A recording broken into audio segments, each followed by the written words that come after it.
Out of all the drums in the drum set, the bass drum tends to be the most set it and forget it out of the lot, but there's actually a massive usable range in these drums if only we just take the time to check it out.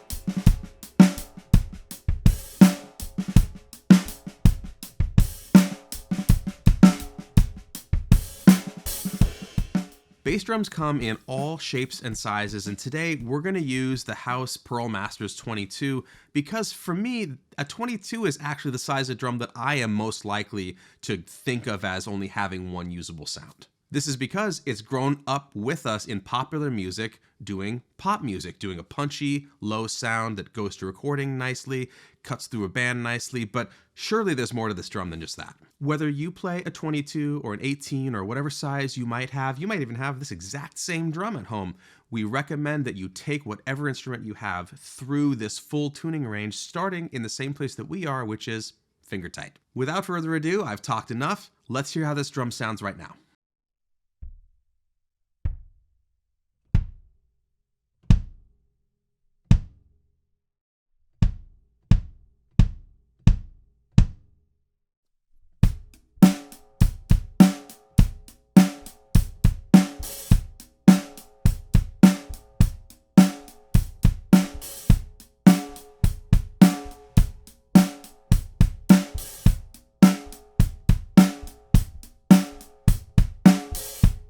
Well, right out of the gate, I'm pretty happy with this. We have a relatively small pillow inside that is touching gently both of the heads, but not too much.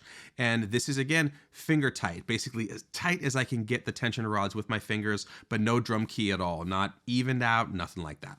This is a beautiful pop, rock, punk, metal sound, depending on how you attack it or what beater you use or how hard you play. But we want to know what else this drum can do. Today, for all of these demonstrations, we are leaving the pillow exactly where it is and only making minor adjustments to the batter and the Reso heads as we go upward.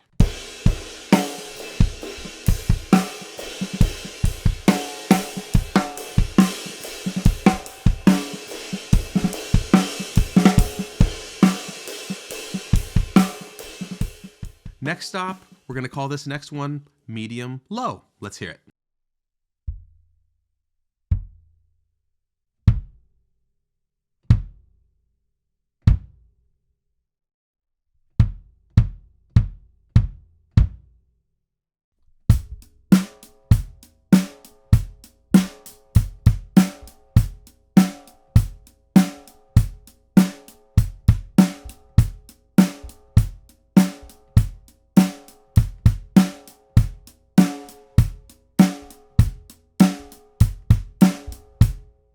Immediately, the drum feels a little bit different because we've increased the tension, but there is also a noticeable sound change in terms of the tone presence and where the attack and the tone are married. We're deliberately not being too drastic with these changes because we want to hear the full range and not just a simple very low, medium, and very high. This is edging us toward a sound that could possibly start to sit above the lowest part of a bass guitar or a low keyboard sound, which sometimes is a great choice for a bass drum when you want it to have presence and sit in its own area in music that has a tremendous amount of very low end other things happening. This is also giving us more acoustic projection, which is super important for any situation where you don't have the help of a PA or just in general aren't using microphones and want the complete sound of the drum to travel a little bit further to the band or the audience or whomever.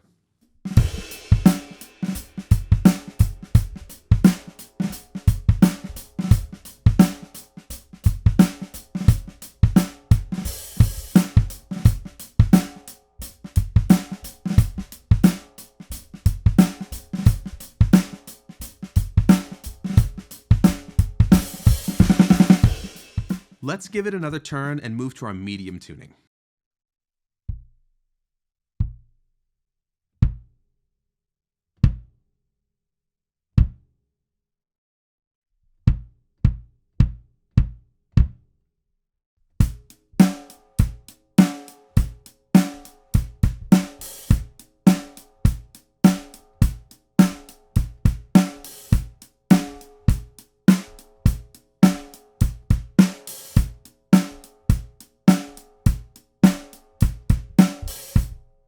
Now we are getting away from this being a really bassy bass drum into a realm that is more of a mid-range sound, despite the fact that it's a very large drum. This means for us that it's starting to reference sounds other than a traditional pop bass drum, perhaps a programmed sound or a sampled or an affected kind of sound, which can be super fun in a standard drum set context where you don't want to sound like everybody else.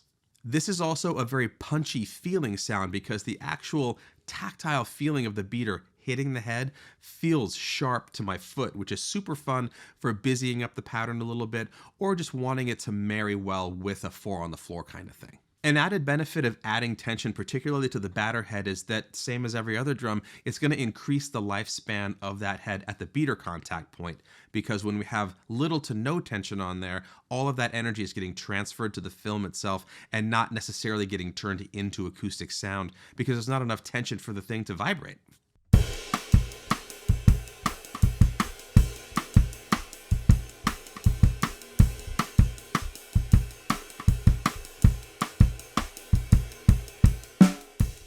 Moving on up, we're going to go to medium high. It's starting to get interesting.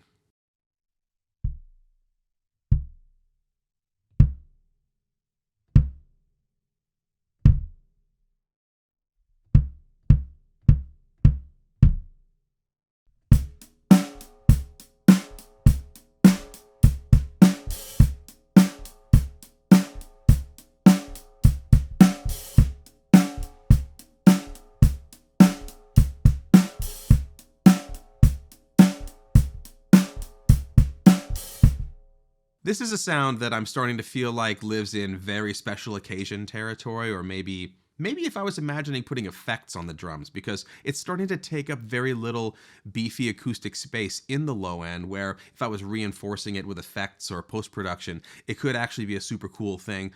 But at the same time, we're starting to lose some of the character that makes a 22 what it is. Throughout all of these demonstrations, we've been using the same pretty standard felt beater, and it is worth noting that every single one of them will also react differently depending on if you choose a wooden or plastic or fluffy or any kind of beater option. So don't forget that if you have some options like that at hand, try them out at every tuning you do, and if you're limited by the number of beaters you have, it's a worthwhile investment to get something that is, frankly, as different from the one you have as you can get.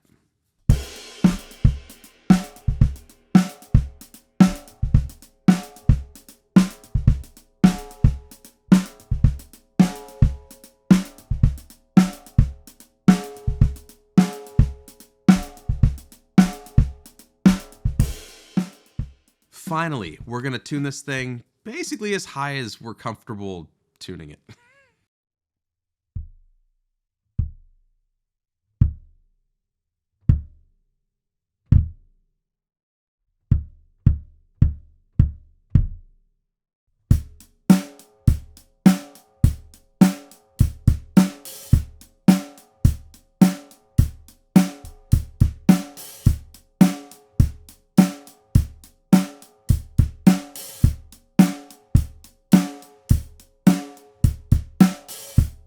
We're going to go ahead and call this bop range, even though nobody really plays bop on 22-inch bass drums, surely not with a pillow in there, but everything's been done at one time or another, so why not?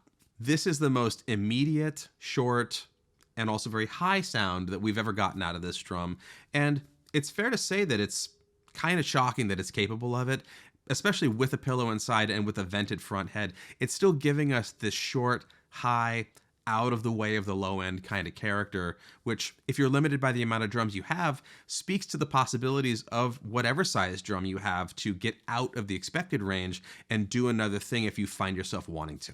This is also super fun if you want to delve into percussion-y kind of sounds, because certainly in a lot of cultures there are drums that occupy the lowest of the low end, but because there are marching band cultures, like I'm thinking about Brazil right now, for instance, they can't carry a giant drum all day long. They get a low sound out of a smaller instrument that's convenient to wear, surdos and things like that. Some surdos are as big as this bass drum, and there are also smaller ones and other things that occupy that space, but this can give us the character of that kind of the drum without having to buy another instrument.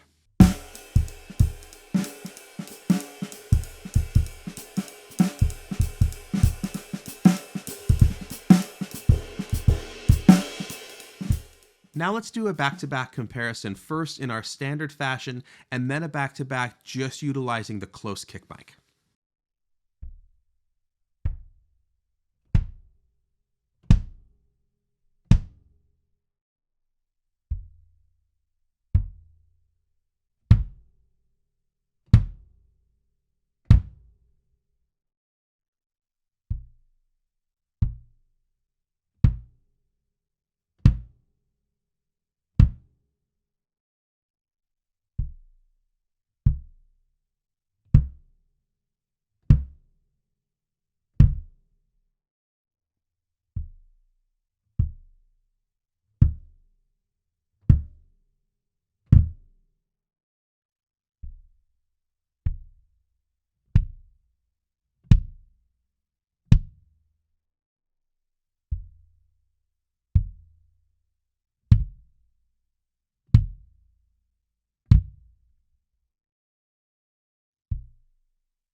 This starts to give us a real sense of what the kick mic is getting, what the sound is right at the bass drum, and also what the sound is basically for me, the player, and also for the audience out front, which is a larger sound because there's more mics picking it up. But also, if we were trying to mix this sound, it's very useful to know exactly what the kick mic is picking up. We don't always talk about what our specific hopes are for what you, the viewer, are going to take from this video, but we want to touch on this today because it's important to know that this is not a video about the usable range and character of a 22-inch bass drum with a ported front head and a pillow in it. This is to encourage you to take whatever you have and learn the range of it. The same that we've all done with snare drums, checking out the low, seeing what that does, checking out the high. The bass drum tends to be like, oh, 18s are for jazz, so we do this. 22s are for rock, so we do that. But every one of these is as complete of an instrument as a snare or a tom or anything else that we might use. So just please sit down with whatever you have and go from the lowest to the highest and let the drum teach you what it's capable of.